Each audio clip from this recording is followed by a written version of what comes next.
The BS Report is a free-flowing conversation that occasionally touches on mature subjects. First of all, This is the BS Report with Bill Simmons. it might be cool, I don't know. And if it's not, I don't care. The BS Report with Bill Simmons. Bill Simmons works for ESPN. He's also named the sports guy, and he writes a comical sports column. He must be a popular dude. The BS Report. It's got a real dirty sound, like a rusty steak knife cutting through a well-aged steak. Now.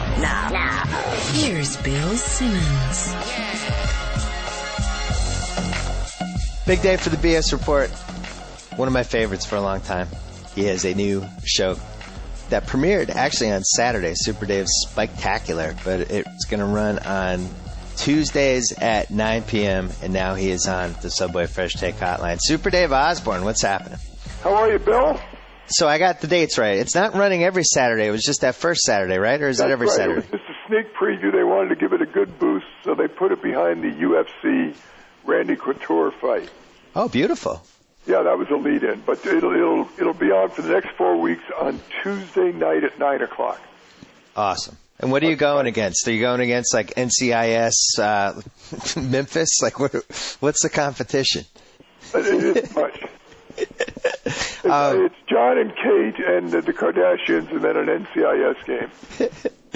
Well, I think you could take them. So you're going to do 4 episodes. Yeah, You've taped the 4 already. Yeah, How'd it go? great. I think you'll love them. Was I'm it real exciting? happy you tuned in Saturday night. That's great. It's on my TiVo. All right, go ahead. I TiVo'd it. No, I watched. No, I you'll told. love it. I promise you. It's laugh out loud funny. I think.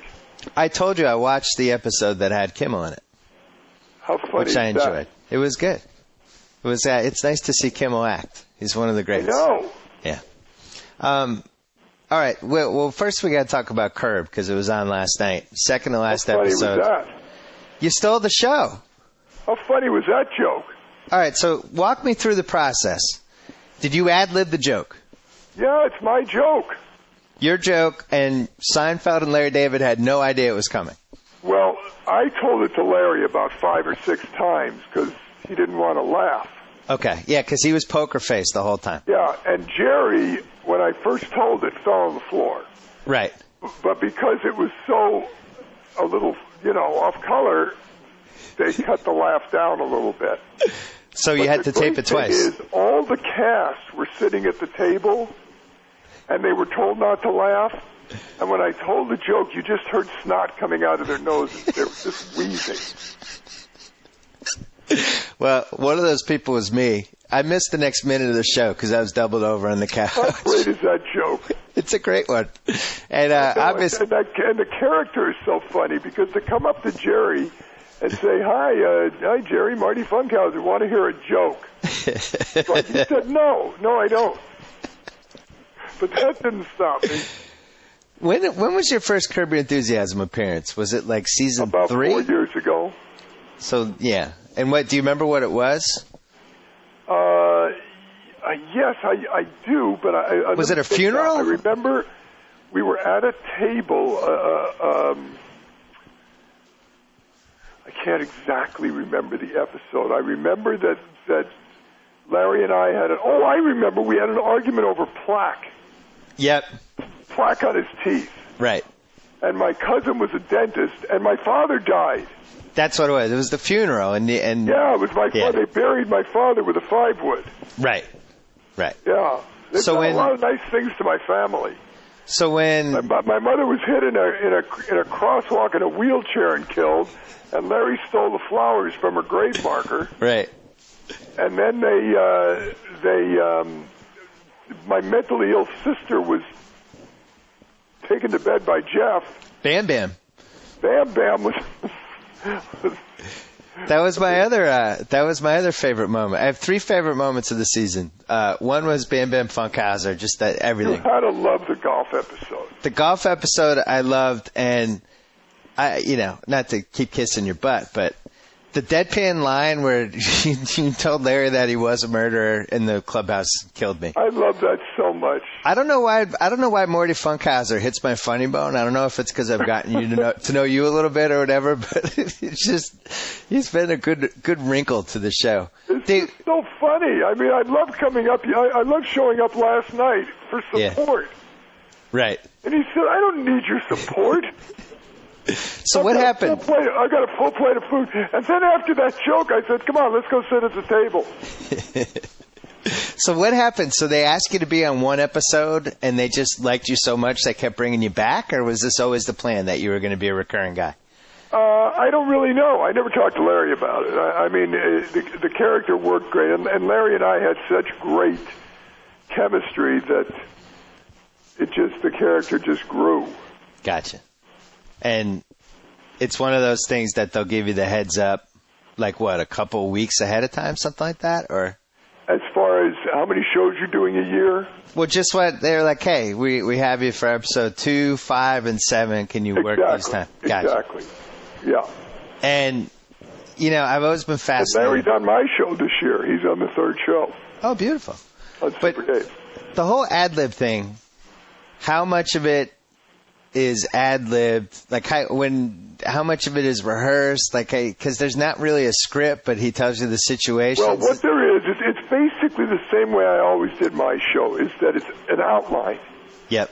So when you read it, you read it the day you get to the set, and you see in this scene where you're going. And then everything is ad-lib. All the dialogue. All right, so back to the joke thing. So he told you that you were going to tell a crazy joke, but he didn't. It says in there, Funkhauser tells off-color joke to Jerry.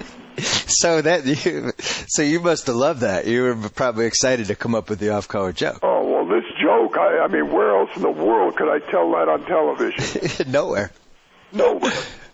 Yeah. Nowhere. Yeah, that was that brought the house down at the Simmons house. It brought the house down. It's one of those times. I was surprised. Maybe I shouldn't be surprised, but because I assume Jerry is ad-libbing a lot of this stuff too. Like how easy and comfortable he was able to do it. Because it's not easy. But the thing is, when you think about it, it's the best way to do comedy because you have to listen to the other person. It makes you form a character in yourself. And what I try to do is make everyone laugh. Right. That's what I'm trying to do. So rather than just spewing lines that are written, it makes it a much more realistic, comfortable feeling. But somebody like Larry, who was basically a writer, he did some stand-up comedy, and then he was a writer, and he was behind the guys scene at Seinfeld. It's kind of amazing to me that he is able to just jump into this whole world and act and ad-lib and do the whole thing when he has no experience really at all. Well, you say no experience, but he was George. I mean, that's who he was. But he wasn't playing George. No. But on Seinfeld, when you write and you write the characters, and you just know, what you want, what's funny. Yeah. And so, I mean, he had a lot of experience writing and experience. The funny thing is when Seinfeld first went on the air, it almost was canceled after 4 shows because the ratings were so bad. I know. I remember. One guy at NBC kept it on. Yeah, it was called the Seinfeld Chronicles. Yeah. So this is, like looking at your career. This is the fact that you have bridged into Curb Your Enthusiasm. We're almost talking, now it's 2010. I assume Curb Your Enthusiasm is going to come back for one more year. Talking 5 decades now for you. I've been around. Starts with this. 22. I was a head writer of the Smothers Brothers. Yeah, I was going to say the Smothers Brothers, which, and what's weird, I guess we found this out when we did 30 for 30, is that people like under 30 years old or people under 25 just have no context of anything that happened. Because we did the USFL documentary, and like nobody under 30 had any idea that like Jim Kelly was in the USFL. It's not something they think of. So I know. So for I'll you, tell you something funny. Vince McMahon contacted me and asked me if I would do the XFL in Los Angeles. Yeah. on radio, and I, everyone wants to kind of do broadcasting once in their life. So I did the color commentary on the first game from the Coliseum, and it was insane. I mean, a guy got hurt on the field. It took him 30 minutes to get an ambulance. I don't know where they got it from. It's like they didn't have one ready. And the women were lifting their tops to the press box, and I actually saw a paraplegic in a wheelchair push down 72 steps at the Coliseum. What? It was crazy. Fist fights and everything. Oh, my God. So I said on the radio, I said, this is really, because they wanted me to say it's family entertainment. I said, it's family entertainment, and this is Friday night, and I'm not going home till Sunday because I'm scared to death. And that was it for you on the XFL? Yeah, I did a couple of more games, and then that was it. So you said you're a head writer of the Smothers Brothers, which for its time... Mark was my partner. For its time, the cutting-edge comedy show. Yeah, it was. Yeah, and I played a character called Officer Judy, who was a cop who arrested people on the show. And then you did, you were out on Sonny and Cher. You're in the Red Fox. Yeah, and then I produced Van Dyke and Company. I did a lot of stuff. But Super Dave is the most fun stuff I've ever done. Well, because you had a whole behind-the-scees career basically before Super Dave. Right, I was writer and producer, and I've always written and produced. I mean, but doing Super Dave, and what I love is there's a lot of young people who have heard about it but have never seen it. And I don't think they'll be disappointed. I think these shows I'm really proud of them. Well, and for you, it must be weird that for going back to that context that people like under 25 have, you're Morty Funkhauser to people under 25. I know. Is that a good thing or a bad thing? I think it's great. Now you're Morty Funkhauser plus Super Dave. I'm having a great time doing. I did Arrested Development too, which I love to do. I did Ocean's 13. I've been very lucky, and I have a great time. I have a lot of fun doing what I do because what I pick. And the great thing about doing this show for Spike is Kevin Kay, who runs Spike, called me up, said he felt the time was right. He feels that the network is perfect for Super Dave, and he left me alone. And I said, let's do 4 shows and to try it, and we did, and he left me alone, and that's unheard of. When you started that show initially, was it Showtime? Yeah. We were the first series in the history of Showtime, in the history of cable, first comedy series with Bizarre, starring John Biner. Yeah. And then we did 6 years of that, 26 shows a year, and then we did 6 years of Super Dave on Showtime. And I think didn't they have It's Gary Shandling's show too? That came after you? Yeah. Yes. Yeah. None of those shows are ever on. Super Dave, I don't remember stumbling across on one of my 700 cable channels anytime recently that I can remember. All right, well, so Tuesday, 9 o'clock, Spike. Now let's get to the important stuff. Lakers, Celtics. Yeah. I like the Lakers, my friend. I like the Lakers. I'll tell you what I think the Celtics did. Okay. First of all, I think that Kirk Douglas is the only one older than the Celtic players right now. I find that roster, and you see what's going on. Every day someone's getting hurt. But the Lakers are having the same problem. Gasol and Kobe got hurt last night. Yeah. To me, the whole thing comes down to injury. When you get to the playoffs, I think if the Lakers are completely healthy and the Celtics are completely healthy, the Lakers win. Because I think if Bynum stays healthy, and you can put a front line of Bynum, Gasol, and Artest, and have Odom come off the bench, that's unbeatable. And as you said, the health thing, not only for the Lakers and Celtics, but I think also for the Spurs. This really is the first time that we have... I don't think the Spurs are in it this year. You're out on the Spurs. Really? I don't think they're in it. The reason I say that is I think they're so susceptible to injuries. Yeah. Well, the what's his name? The great forward. He's like a shadow of himself. Duncan? No. Duncan's phenomenal. I'm talking about the other guy. The guy who drives the basket and gets hit in his face. Ginobili. Who? Ginobili? Yeah. Yeah. He's had some ankle problems. And Parker and Duncan have been hurt. And, when you have a team, I'm not telling you anything you don't know, but when a team is every year deep into the playoffs, they play twice as much basketball as other teams. Yeah. So eventually your legs, I'm worried that Kobe last night, he pulled a groin muscle, so... Well, listen, that's what I'm banking on as a Celtic fan, because Kobe, I think, played 208 games in 2 years, plus he did the Olympics. And at his age, it shouldn't keep going. I know, like this. But he's a phenomenal... I had the honor of having breakfast with John Wooden about 6 months ago. Really? And I spent 2 hours with him. And I said, who is the greatest player you've ever seen? And he said, Kobe Bryant. Really? Which shocked. Over Jordan? Over Jordan. He said he's never seen anybody work that hard on offense and defense in the complete game. Well, he probably just forgot watching Michael Jordan then. So I think at least Jordan was phenomenal. But I'm telling you, Kobe, do you watch him every night?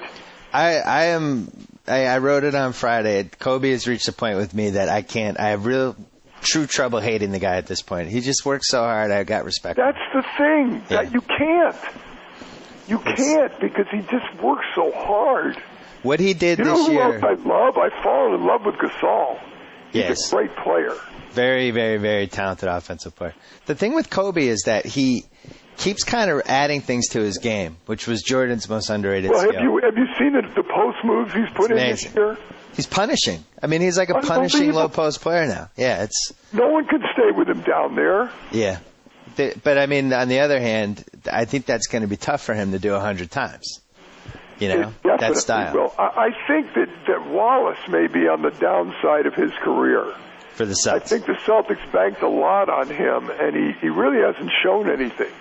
All the indications from last year seem to point that might be the case. So the bigger issue, though, is Garnett. Because right now he's an average power forward. He's not, he's giving them 13 points, 7 rebounds, and I know defense. That injury, and Pierce got hurt the other night, although I never believe a Pierce injury anymore. Oh, come on. That Laker fiasco when he went off the court, carried off in an ambulance, then he comes back 10 minutes later. Yeah, let's talk about the 2008 finals. Did you go to those games? Oh, no, I didn't. You missed a 25-point comeback or whatever it was? Yes, I did. Yeah. Well, tell everybody how long you've been going to Laker games. Years. We're talking Jerry West, Elgin Baylor. I'm a diehard. I love the Lakers. 1960s? Really, yeah, I love the Lakers. When I was a kid, I saw Elgin Baylor and Jerry West. And then what about the 33 straight wins team, 1972? Yeah, that was phenomenal. That was Wilt. Who was the best Laker team you've seen? The best Laker team. Because I had 87 in my book. I had 87 Magic ranked the highest. Yeah. With Magic. Yeah, when he all of a sudden decided, all right, I got to help out Kareem. I'm going to start scoring a little bit more. Magic, Kareem, and Worthy, and those people were just unbelievable. They were unbelievable. I do think had Shaq stuck around and had they put some pieces with that team, they could have really had something. They should have dominated the decade. They really should have. That was such a stupid move. Well, that now that we're finding out more information about Shaq, there has been a little shift of just everybody was, including myself, was so willing to blame Kobe for that fallout, and it must have been Kobe's fault. 100%, yeah. And now you realize no. Yeah, maybe Shaq's not a great guy. And then also you watch those tapes from their last season when they lost in the finals to the Pistons. Shaq was pretty overweight. Let's be honest. Yeah. Shaq not in shape that season. And now it looks like he's left 4 teams on bad terms, and now he's hurt, isn't he? Yeah, he's very heavy, and he doesn't have the Phoenix training staff anymore. I think he's probably. What do you think LeBron's going to do? Well, what's your theory, and then I'll tell you mine. I think he's going to stay in Cleveland until they win. Well, why would he go? My feeling is, unless they could bring in two other great players, why would he go to the Knicks? Well, he shouldn't. I mean, he'd be an idiot if he went to the Knicks. They're 3 years away from even being a viable destination. So what do you think he'll do? I think he'd go a couple ways. I think the Miami thing is a real option because they have enough cap space this summer that they could potentially keep Wade, sign LeBron, and sign Chris Bosh. Like that is all feasible. And that would be a good team. Well, yeah, and then we found out with the 2008 Celtics, like you just need your three guys, and then you can figure it out. You can always get guys to play with you for 1 year, take less money, whatever. I think the Lakers scenario is a real option. The one that's been floated out, obviously it's all rumor and conjecture at this point, but if LeBron just said, I want to play in L.A. and I want to play with Kobe, let's make this happen, they like each other. The Lakers do have enough assets that they could probably pull off a trade for him. But here's what you'd have to give up. You'd have to give up Gasol. Or Bynum. You'd have to give them both up. No, but Cleveland doesn't have a lot of leverage, though. Because if they're looking at a situation where they lose them anyway, then maybe an offer of Bynum, Jordan Farmar. What about salary cap? Well, that's the thing. It would have to be a sign and trade. Bynum's contract, now that he's making big money, they could put up they could add the contracts together. I'm not saying it will happen. I'm just saying you would have to probably lose either Bynum and Gasol. One of the two. And I don't think. I mean, I could be hit in the face for this. I don't think you're a better team. Well, let's say they gave up Bynum, Odom, Jordan Farmar, and 3 number ones for LeBron. You wouldn't do that? Well, yeah, that I would do. Yeah. I think would do. If you're the Cavaliers, if I could keep Gasol, that I would do. Yeah, because if you're the Lakers and your goal is to just basically keep LeBron, keep Kobe, and keep Gasol, and then figure it out after those 3. Oh, and I guess you have Artest, too. You got Gasol in the post, you got Artest at one forward, and you got Kobe and LeBron at the guards, or even put LeBron at a forward. You got a pretty good team. And then they'd get any other free agent they wanted, and they'd get a couple old guys. But do you actually think in a million years that's a possibility? I do. Hey, if you read between the lines of all this stuff LeBron's saying, first of all, he won't talk about it really about... But he says, I don't want to talk about it, and he's wearing a Knick hat. Well, he's doing that, and he's also saying... He had a really revealing quote, I think, about a week, 10 days ago, where he said something like, I'm going to go, wherever I go, it's going to be to win a championship. So if he's going to come out there and say that the most important thing for me is a championship and obviously a big market, then the Lakers, I guess you could say the Clippers make a little sense with their foundation, but he's not going to want to play for that owner. He's not going to the Clippers. Yeah, he doesn't want to play for that owner. So then Miami. Because the first day of practice, he'd break both his knees. Absolutely, and probably a third knee that he didn't know he had. Yeah. No, he ain't going to the Clippers. But I don't see him as the Lakers. Look, I think he's either going to stay in Cleveland or go to the Knicks for $1 billion. Now, the Knicks have cap space. They could sign Bosh, too, couldn't they? They could, but I mean, it would be just him and Bosh on a crap team, and we don't even know how good Bosh is. They wouldn't be nearly as good as Cleveland. Well, if I had to bet my life on a scenario, I think the scenario that is the safest pick would be him just doing 1-year contracts with Cleveland until they win the title or until he finds a better situation. And that he just would kind of be staying, but not really, and maybe just waiting to see if the Knicks situation got better or whatever. That's the only thing I hate about sports right now, and I've hated it for a while. Years ago, there was such great loyalty, and the fans. I mean, these players belong to the city. Yep. And now it doesn't exist.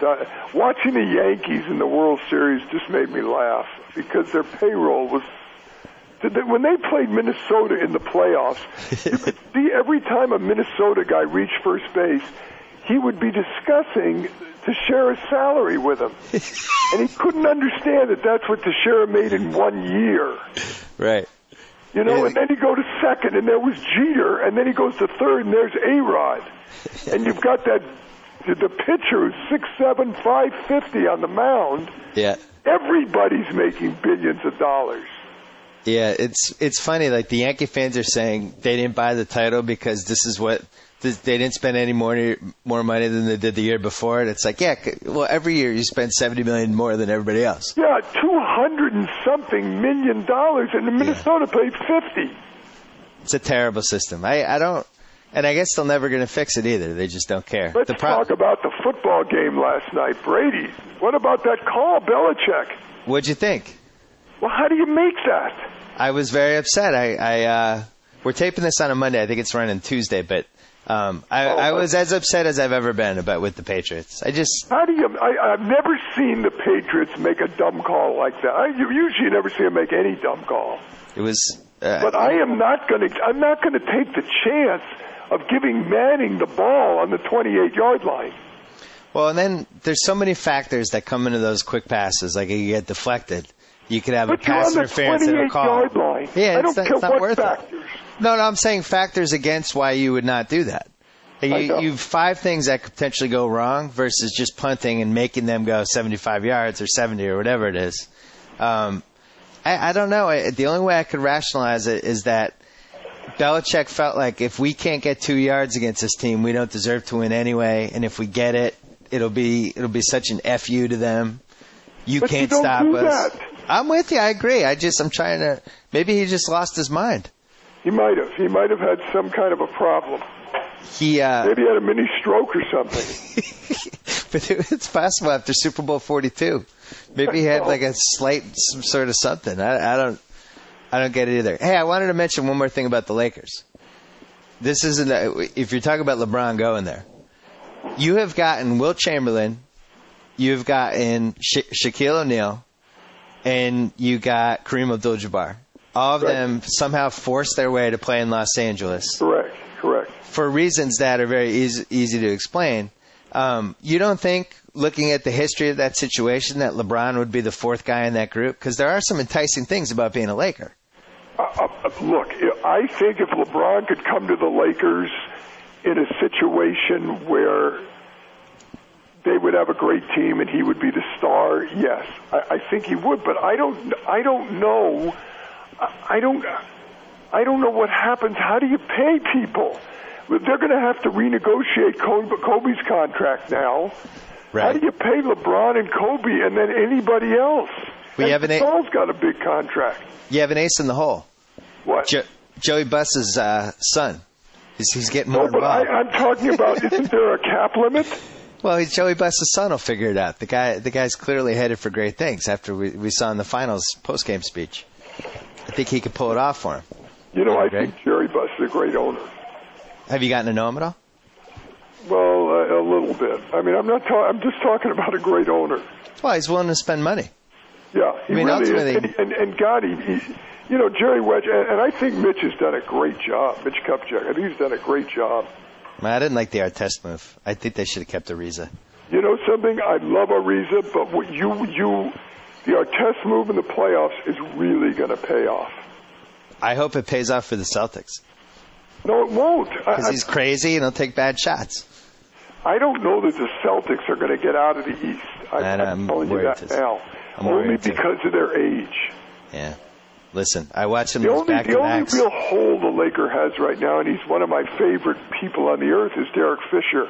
He's just showing a little bit of age now. Yes, because he's in his mid-30s now, correct? Yeah, he plays so hard. And so I just don't think they've got to rest it. You know, the other thing you have in your favor with LeBron, have you ever met a Laker who was like, wow, I don't like living in L.A. or playing for the Lakers? No, why? This sucks. Why wouldn't you want to do that? Yeah, if you're an NBA player, you want to live here and you want to play for the Lakers. And you want to play for the Lakers. And not the Clippers. No. Yeah. You're going to be competitive. You're going to be a celebrity. My show is on tomorrow night at 9 o'clock. Let's do it again. No, it's not tonight. It's Tuesday night. Oh, yeah, we're taping. This is running on Tuesday. We're taping this for Monday, but it's on Tuesday night. Yeah, I know. We got you. 4 episodes. Super Dave Spike-tacular. Tell us about a couple of the celebrities that you have who are making appearances. First show, Junior Barbary has a tremendous chase from the paparazzi. Okay. And I tried to break a NASCAR lap record, a 1-lap record, speed record, with 2 hidden explosives on the track.